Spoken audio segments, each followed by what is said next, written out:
Welcome to Sex, Psychics, and Psychedelics, Discovering Inner Liberation. My name is Banana Jane Garnett. I'm a licensed psychotherapist, a lover of freedom, and a relentless explorer of the mind. Please come join me on my journey in hot pursuit of inner illumination and liberation. For more about me, you can find me at The Banana Jane on Instagram. Now let's dive in. My next guest is Alexa Vartman, who is an Australian tantric sexologist who founded the New Tantra in 2010. As a gender fluid person, Alexa embraces every kind of sexual expression in her tantric teachings, from light to dark, masculine to feminine. She has a knack for making Tantra a modern and accessible practice for Western minds of the 21st century. Alexa's book, 50 Misconceptions of Sex, contains most of her valuable sexual teachings from her extensive exploration and embodied tantric experience. Today, I talk with Alexa about womb orgasms, finding the state of Satori, unified consciousness through sex, and the advantages of transsexual porn, not to mention exploring the question, is the feminine ultimately what we all really want? Ladies, gentlemen, and all shades in between, I present to you Alexa Vartman. Alexa, hello. How are you? I'm good. How are you? Am I going to get to see you in real life? Oh no, I'm not dressed. Oh, come on. No, I'm Such a tease. Yeah, I know. I'm just going to have to look at myself. Can you see me? Yes, I can. Okay, well that's half the battle one, isn't it? Actually, I wanted to tell you a little story to get started about what I'm wearing. It's my grandmother's negligee that she wore on her wedding night. It's been through a lot since then. That's kind of weird, isn't it? It is weird. And I'd say Oedipal, but you're the wrong gender for that. Yeah, no, I know. I don't know what the Freudian interpretation would be, but it was actually given to my sister. My grandmother liked my sister more than me, and I was so jealous of it because to me it represented the feminine. My grandmother was a romance writer. She wrote 52 historical romances, and they were all about these big-breasted women fighting in wars and just being really amazing. And I thought she was incredible. And so I wanted the negligee because to me it was a symbol of the feminine that I couldn't get my hands on. Right. How interesting. I don't know what you make of that, but I was reading your book. I thought, well, maybe we're all interested in the feminine, really. I have a theory on that, and I think it seems like the more evolved people get, the more interested in feminine they are. I mean, I think the feminine is archetypally is energy, and maybe everyone is only sexually aroused by the feminine. Certainly, heterosexual men are, but most women, I think, appreciate other women's sexual energy and beauty, and maybe they get activated in their horniness by feeling feminine and taken and desired, and the masculine is there that invokes that and provokes that.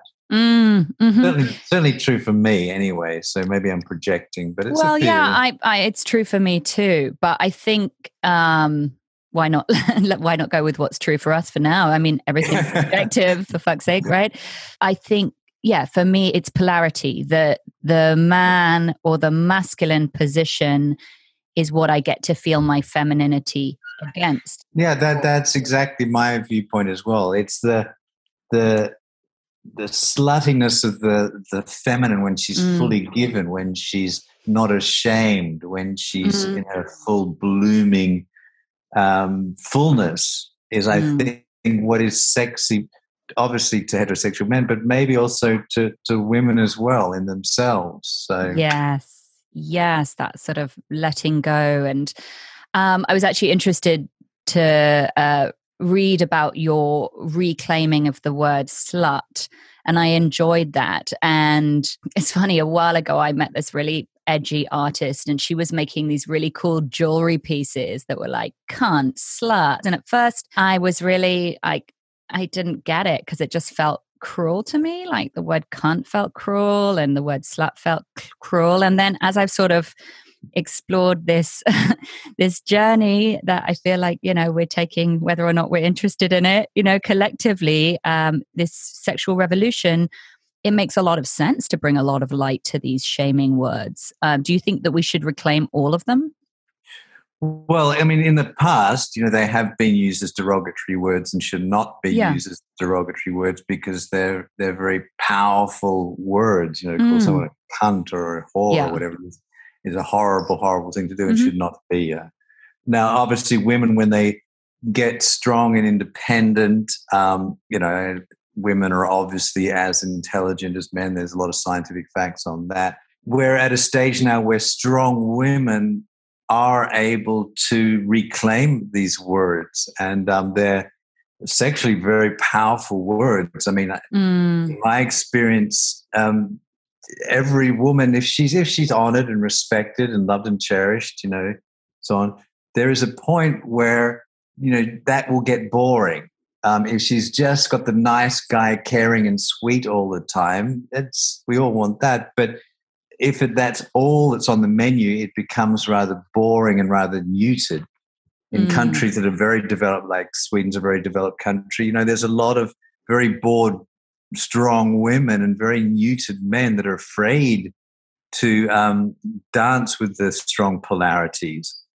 And to be honest with you, I've never met a woman when they've been honored and respected, that at the end of it, there's a yoga in the divine slut where a woman can, if she's to really let go, where she's to let go of her ego contraction, her kind of masculine head strength. There's a point where she really wants to, and it's a strong way of saying it, but she really wants to be fucked like a dirty little slut and be allowed to act that out without shame. It's not a personal thing. It seems to be an archetypal energy in all sexually liberated women. They will eventually get to that point.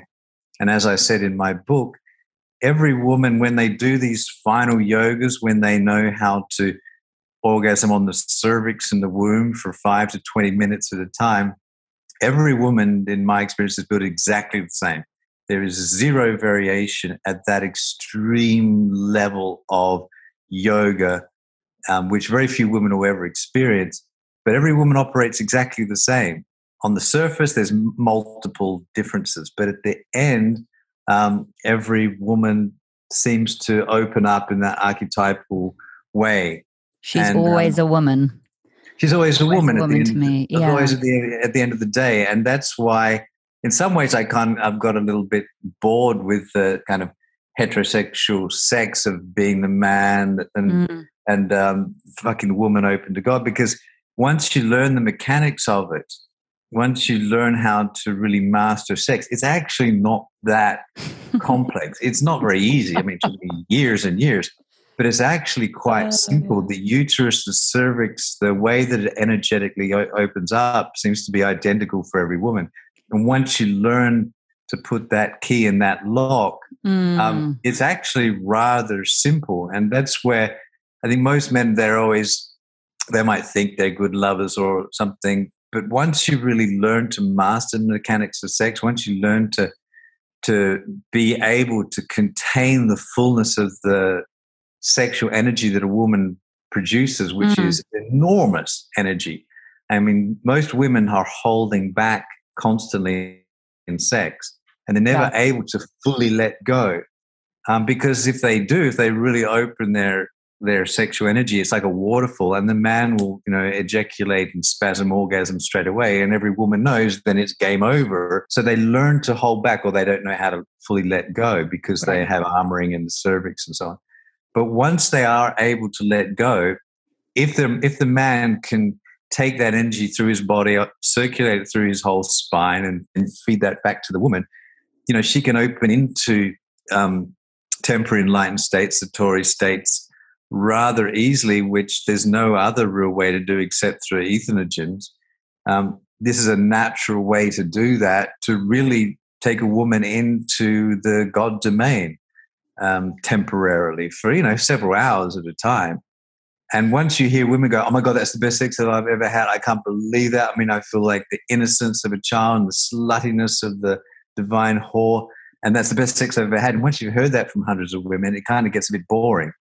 It's so funny. I think this, in a nutshell, you're saying you found God and it's boring.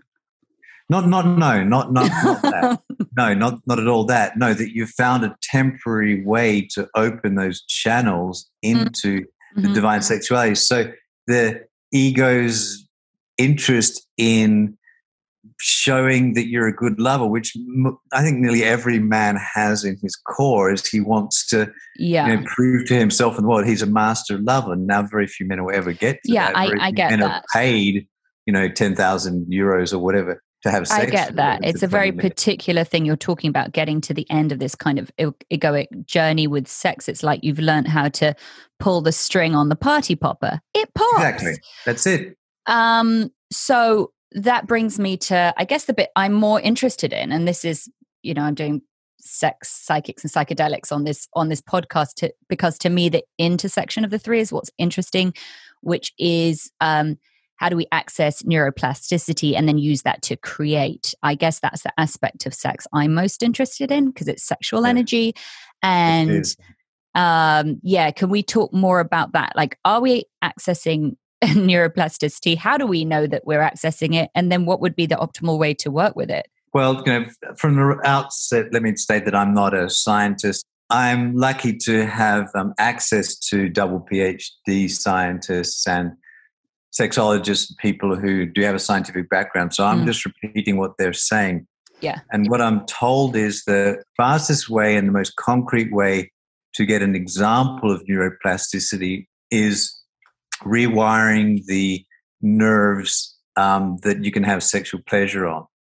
99.9% of women are orgasming on their clitoris, which is the pudendal nerve, and it's a very loud and strong signal. It gives that 5 to 10 second intense spasm orgasm in the clitoris.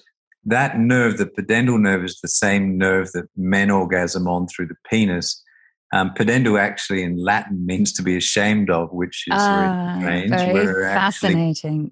We're actually learning shame through the pudendal nerve. And I think a lot of people, when they were children and they had their innocent sexuality and were playing doctors and nurses, didn't really experience shame until we started to orgasm in that, pudendal nerve orgasm.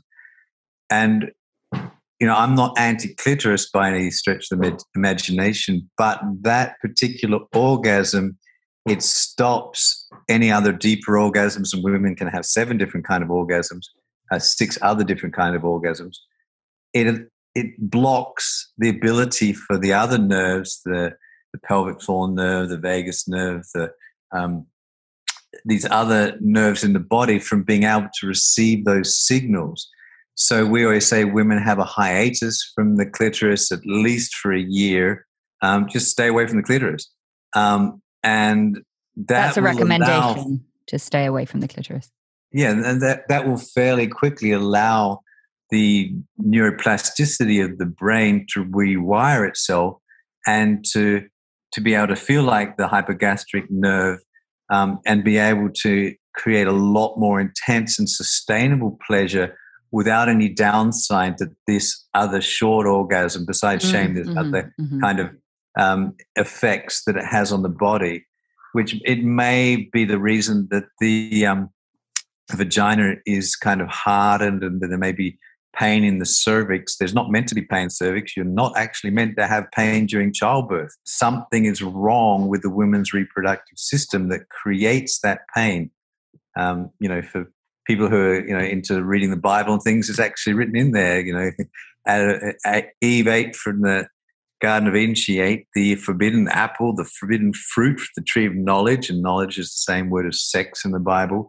She ate from the forbidden fruit, from the tree of sex, and therefore she'll have pain during childbirth for all eternity. And the man shall walk around like a hungry ghost, never being able to fulfill himself. Sweet Who deal, knows huh? if that's true? Who knows Sweet if deal. that's true? Yeah. We really have we have either set ourselves up or we've been set up. There's definitely a joke at the heart of all of this, and I must say I really appreciated the humor in your book, because I do think that certainly exploring in sex, you want to keep your sense of humor, or exploring in anything that for that matter. But yeah, back to this. So if sex is a way of getting into a state of neuroplasticity, I understand your angle, which is pursuing pleasure, right? Helping people find ways to kind of really extend and grow the pleasure journey. I guess I'm taking it to the question of, could we use sex and sexual energy to rewire our thinking, or to manifest, or to grow particular things? What do you think about that? Well, first of all, I just to correct you a little bit on the pleasure thing. No, I'm not just about hedonistic pleasure. What I'm about is controlling pleasure and not going for instant gratification. It's easy just to rub one out and get 5 seconds of pleasure. That's what I would call more adolescent or infantile sexual impulses, just to broadly with a paintbrush insult basically the whole of humanity's sexual current practices. It's a very low level. I mean, humans are operating an extremely low level of sexuality, and there is no blueprint up to this time of how to allow deeper development of humans through sexuality. Just going for instant gratification is not the answer if you really want to grow yourself. You have to be able to delay that pleasure and not go for the instant gratification. There can be a yogic use for porn, for example. So one way is through the technique of edging, which is people that are visually stimulated, which is majority of men and certainly women, but less so generally. You can find porn where the people are really enjoying it. I mean, being a gender fluid person, for me, the only sort of porn that I ever interested in is transsexual porn, because generally transsexual women do not have the same shame that women have around being slutty. Mummy never tells little boys, don't be a slut. It's manly for the boy to go out and conquer and sow his oats and so on. So the transsexuals don't have a lot of shame often around sex. So they can actually really enjoy it. And you can see with the transsexual if they're enjoying, being fucked, because they have an erection, right? So you can see if they're really enjoying it. Now, to watch porn like that where someone really is enjoying it, edging is about, masturbating to that sort of porn and then getting closer and closer to that point of no return without going over the edge.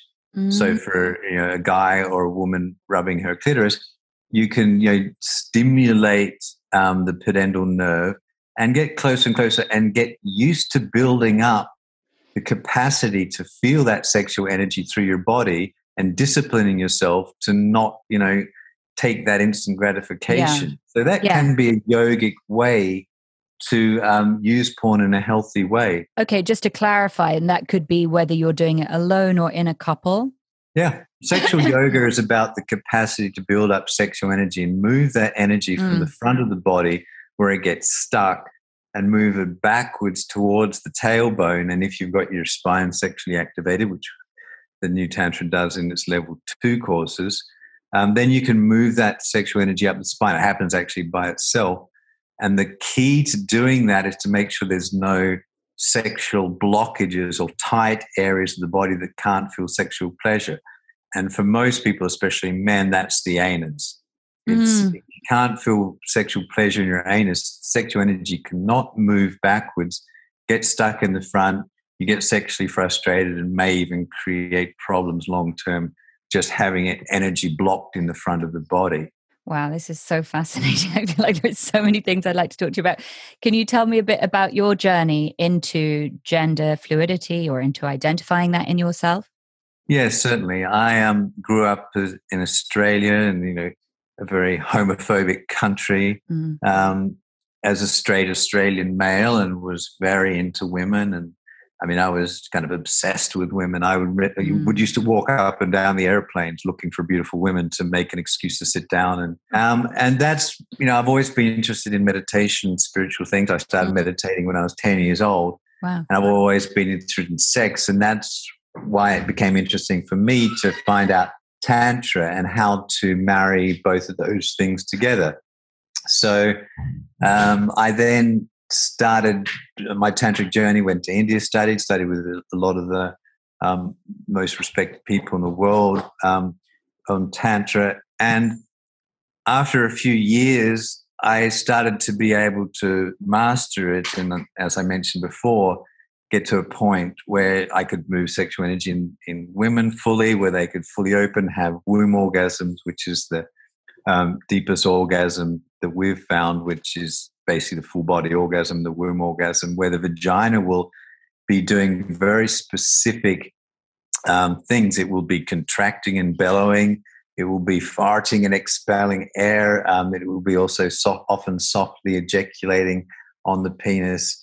The woman will be often rolling her eyes back in her head, often in satori. I mean, it's a very, very intense orgasm, the womb orgasm. When you say satori, can you explain that for the audience? It's a temporary enlightened state where you lose the feeling of being stuck behind your eyes in separate consciousness, and you don't have the that horrible feeling of always feeling separate from the world around you. Yeah. You feel, and you can actually sometimes even subtly see it, as if your consciousness behind your eyes is not separate from everything you're seeing, and it feels like you're looking at yourself. And when you look at someone else in their eyes, often you'll see this infinite blackness behind their pupils, and it'll feel like you're talking to another form of yourself. It's kind of like you're in a dream where you are the dreamer of everything, and you can kind of recognize yourself as in everything in the nature and the material around you. So that's a satori. That makes me think of this phrase. I don't know where it comes from, but it rattles around the psychedelics community, which is, if you die before you die, you won't have to die when you die. Da, da, da. So yeah, I guess, well, orgasms and death have always been closely allied, haven't they? The le petit mort. But I guess you're describing a bigger version of le petit mort. Yeah. Yes.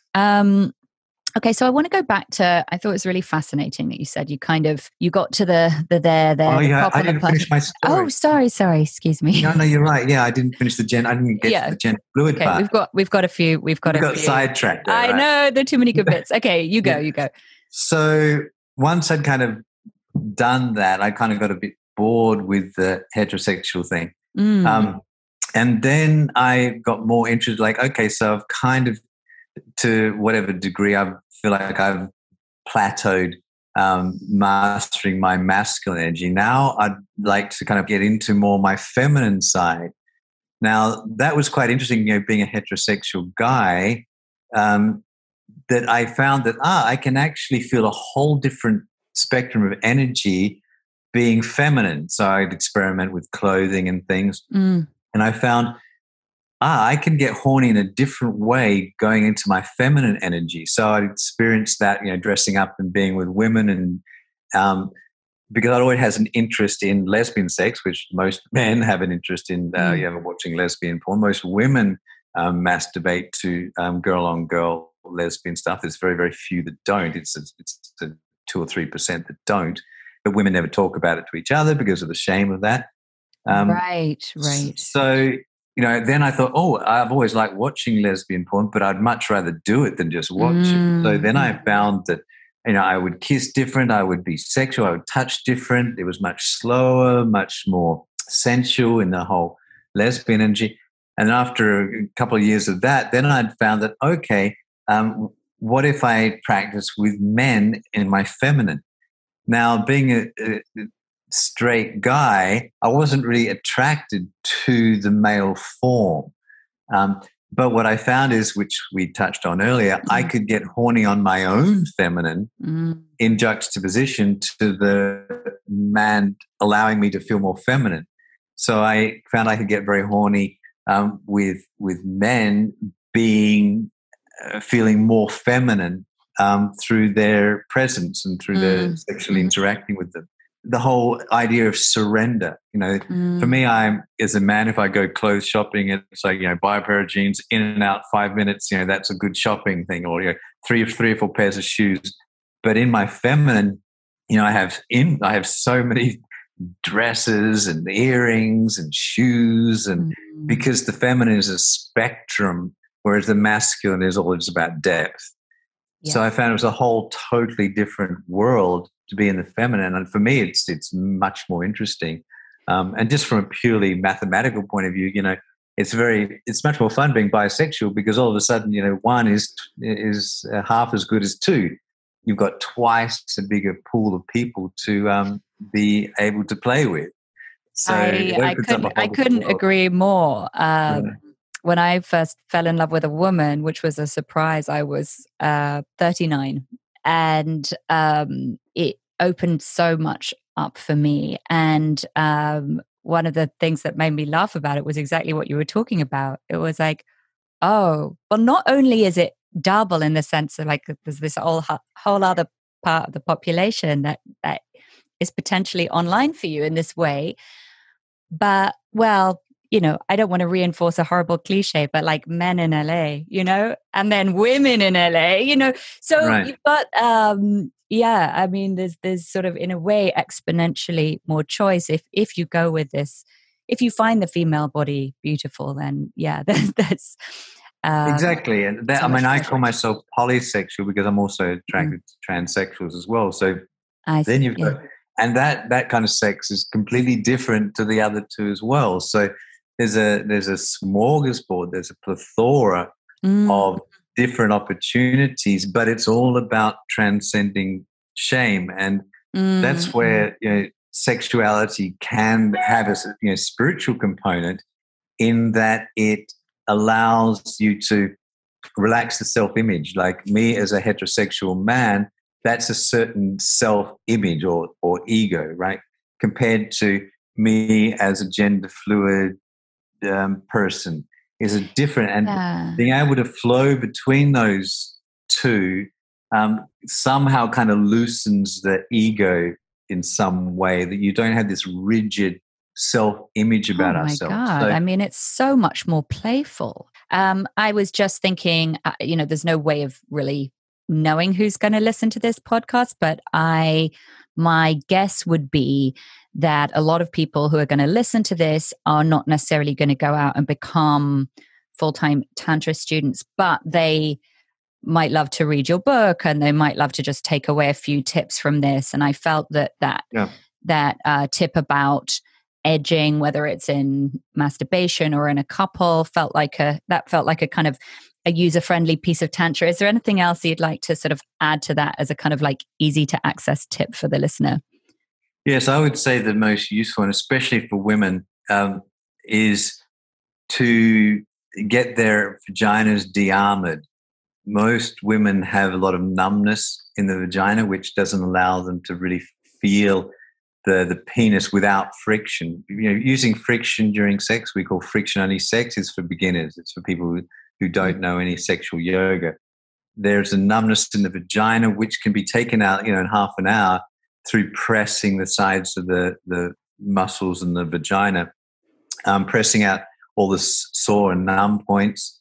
That can be fairly quickly done, and it only needs to be done once, maybe 2 or 3 times, and maximum 3 times. The other part is the cervix, which most women will know, if you have a penis bash against your cervix, is very painful. That pain can be taken out quite easily as well. It seems that women store yogically any traumas. It doesn't have to be sexual abuse. It could just be the stress of having to work in a man's masculine way a lot. Seems to get focused on the cervix and create a hardness and even a painness on the cervix.